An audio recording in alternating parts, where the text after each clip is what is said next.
Ito na naman, meron na naman tayong isushoot sa bowl, sa baol. I-shoot na natin ito, itapo na natin to. Alam niyo kung bakit? Meron na naman kasing isang hindi ko alam kung ano ba talaga to. Itong tao na ito, kung ito ba ay parang hindi umasta, parang hindi angkor, parang hindi media. Kasi yung kanyang level ng kanyang utak, pang utak lang talaga. Pang utak tirador. Yung alam mo yung tirador, halatang halata na kumikiling ka sa iisang panig. Ipapakita po natin na ito po. Ladies and gentlemen, ang pangbansang easy. Ang pambansang Dabugera. Ay hindi, Dabugero pala, hindi pala Dabugera. Sorry naman. Sir, Ayan. Kilala nyo kung sino yan? Ayan ang bayaning beater. Dahil nga naman siya ho ay ayaw magpasita kay Pastor Kibuloy. Pakingge tingnan ninyo. May banat na naman siya dito na sablay na naman. Banat ba? Bakit ba natin pinag-aaksayan ng panahon yan? Alam mo, ito lang sasabihin ko sa inyo. Bakit natin pinag-aaksayan ng panahon? Ang tae, alam niyo yung tae. Yan po ay parte ng ating katawan. Bakit kanyo? Nanggaling yan sa tiyan natin, sa ating intestine. Kailangan ang tae inilalabas.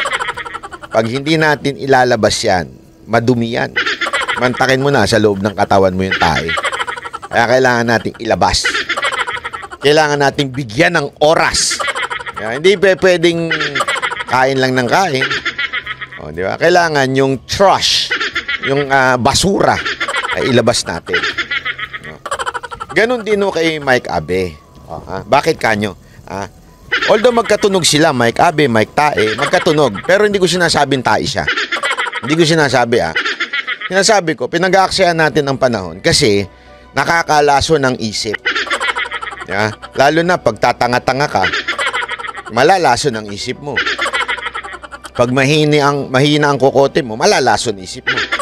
So kailangan natin, pag inabsorb ng utak natin, since nagsalita siya, may mga nakakapanood sa kanya, kailangan yung mga tae, ilabas natin.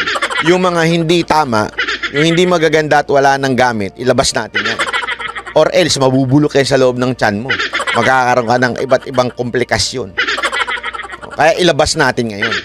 Ano ho ba yung mali sa sinabi ni Mike Abe? Buti talaga, munti ako na masabi yung tae. Mike Abe Mike Abe. Linawin lang natin, Mike Abe. Okay? Ito. Pakingge. Ayan. Wow. Pasok. Wow. Kaiba ito. Ha?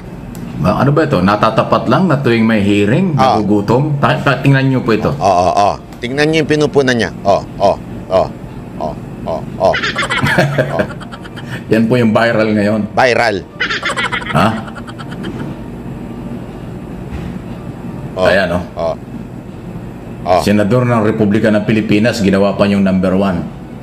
Ilang hearing na yan. Yan po yung hearing ng Committee on Women, Children and Family Relation, Gender and Equality ni Senador Risa Ontiveros. Napaka-controversial na pogo. Yan ang kanyang ginagawa dyan sa hearing. Nung mga nakaraang hearing, na-issue naman kay yung investigasyon ni Bato de la Rosa tungkol doon sa pinagsasabi. Ba't gumaganon ka? May lipstick ka ba? Hindi kasi, ang alam kong gumaganon yung may mga lipstick lang. Yung mga may lipstick, mga ganon-ganon, di ba, para pumanta yung lipstick. Alam mo ba kung sino yung gumaganon lang? Una, yung may mga lipstick. Mga ganon-ganon. Pangalawa, yung mga may itiman labi na katulad ko, na gustong pumula ang labi. Iniipit para pumula. Pangatlo, yung mga sir. Yun lang ang mga gumaganong-ganon. Ba't gumaganong-ganon ka rin? Hindi, ako nagtatanong lang naman ako Wala naman kinaugnayan sa issue. Nagtatanong, observant lang ako kasi. Alam mo naman tayo, may ino-observe natin Ano yung ba't gumaganong ka? Mga nakaraang hearing, Kasi pinupuna mo naman si Robin Padilla na kumakain. Ano naman ang kinaugnayan niyan sa issue? O, di ba? Pinupuna mo. Di pupunayin din kita sa ganun mo. Ha? Issue naman kay yung investigasyon ni Bato de la Rosa. Tungkol doon sa Bakit tumakagat labi ka? Tuloy. pinagsasabi nung sino ba yun? Yung testigong sinungaling daw. Pambansang sinungaling, sabi ng Pangulo. Yan din ang nakita kay Robin Padilla. Ayan na. Every time tumitigil ka. Tinitikman mo yung labi mo?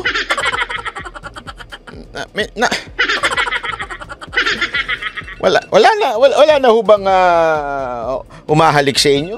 Ha? Asa na yan? Ayan. Gising na! No. Wala na bang humahalik sa'yo? Kaya gumaganong-ganong ka na? Hindi, ako nagtatanong lang ako, ha? Maganong-ganong ka? Anong purpose niyan? Yung pagganong-ganon mo? Ha? Anyway, tuloy natin. Wala siyang pakalan doon sa topic, pinag-uusapan. Kain lang siya ng kain. Ay ito na naman. Napaka-controversial na Pogo, billion business na Pogo. Napakadaming sumasabit. Pero pagdating sa hearing, yan lang ginagawa niya.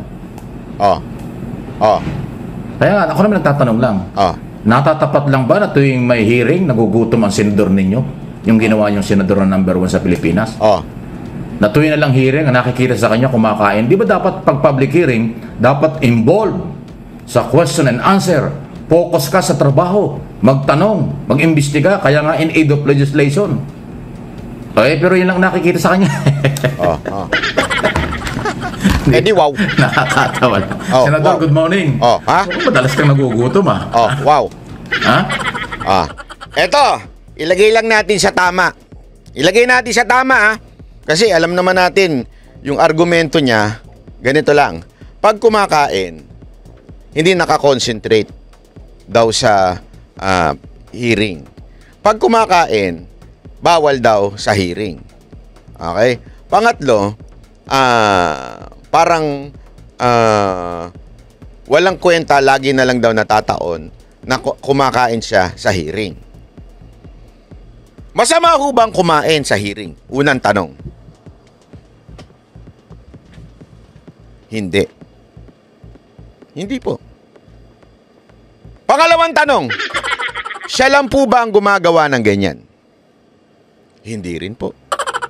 Maraming mga senador ang kumakain habang naghihiring. Pangatlo, illegal po ba yan? Nasa rules po ba nila na bawal kumain? Hindi din. Pang-apat, ano ang mas mahalaga? Yung kumakain sa hearing o yung hindi naghihiring?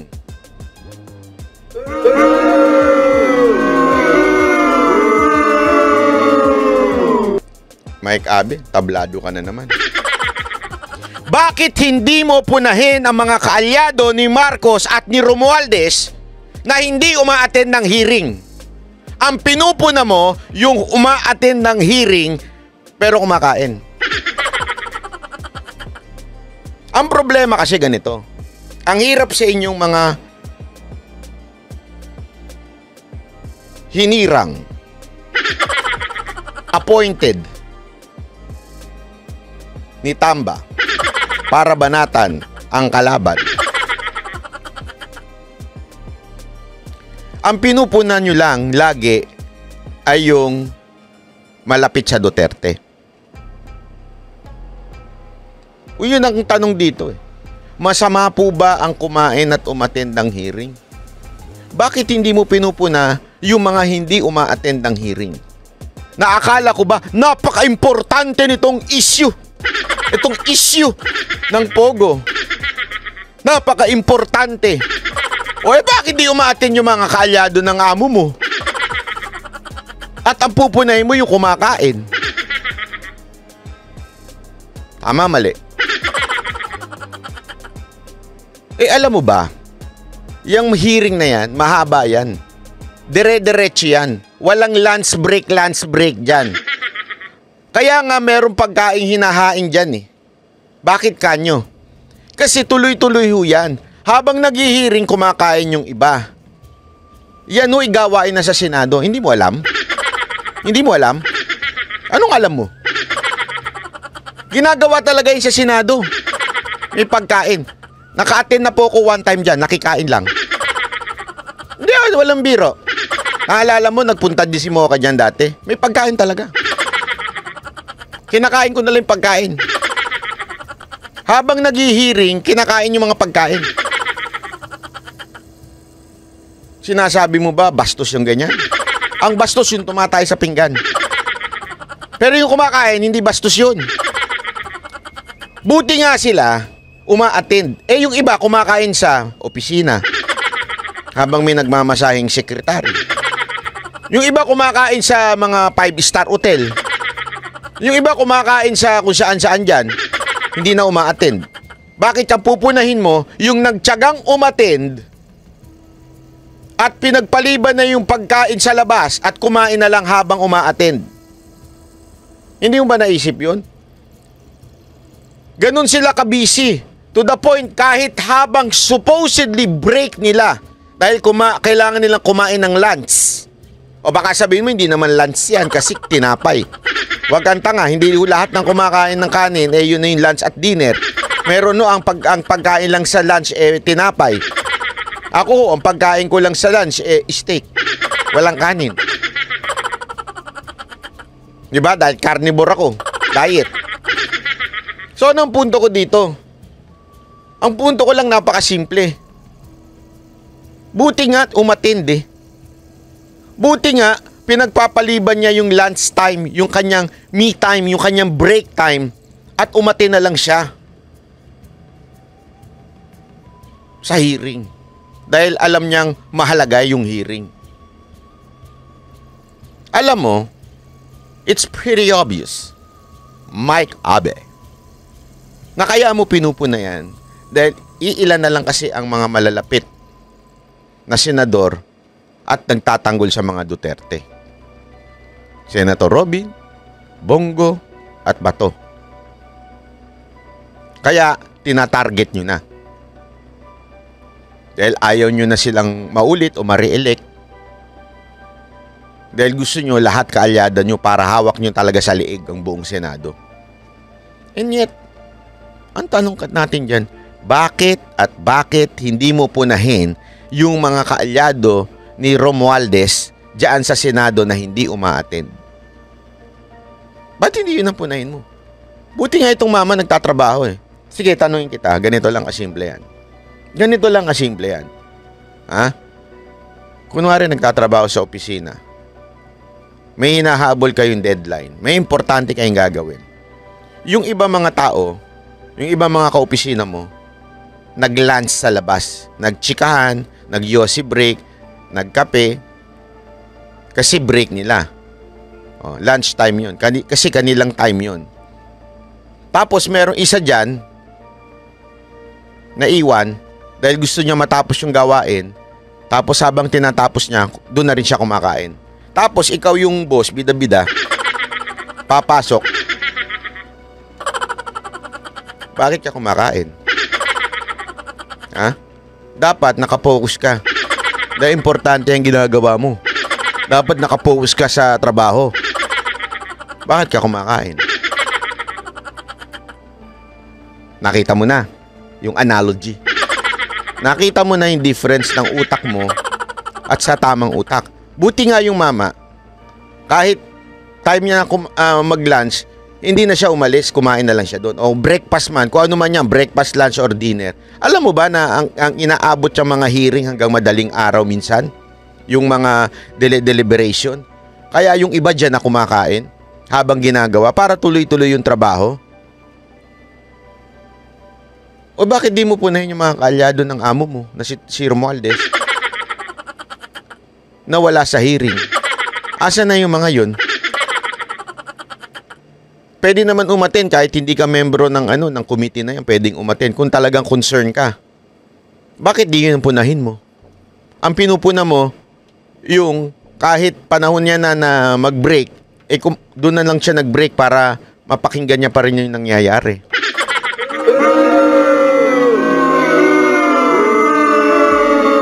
You know why? Mike Abe, ako I know.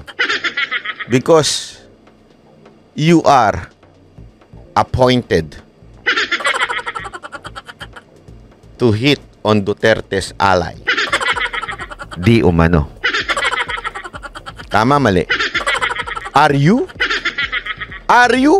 appointed to hit on the ally of the President Rodrigo Roa Duterte? Yun ang tanong. Obvious na obvious yung galawan mo. Obvious na obvious yung galawan mo. Kasi lahat na lang pinupuna mo. Diba? Buti nga umatin yung mama eh. Oh. Paano yan? Sunog ka na naman. O sa susunod yung bibig mo bago ka magsalita, medyo mag-ano ka muna. Mag-mouthwash ka muna. Medyo hindi maganda yung lumalabas sa bibig mo. Halatang halata ka. Sir?